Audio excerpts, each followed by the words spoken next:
want Firefox to never save your browsing history automatically. So hello everyone, in this video I'll show you how to enable permanent private browsing mode in Mozilla Firefox. So first let's open Firefox browser.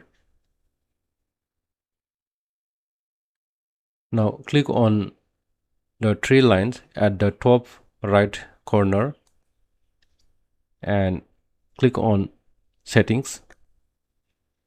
Now click on privacy and security from the left side.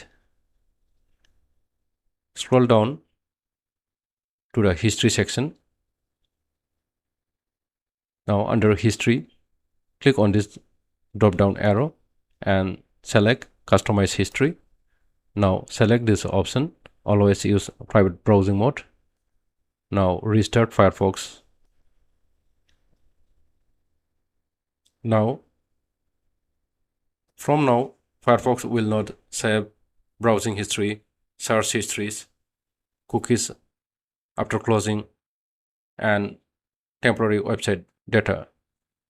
That's it. Now Firefox works in permanent private mode automatically. If this helped, like the video and subscribe for more simple tech tips.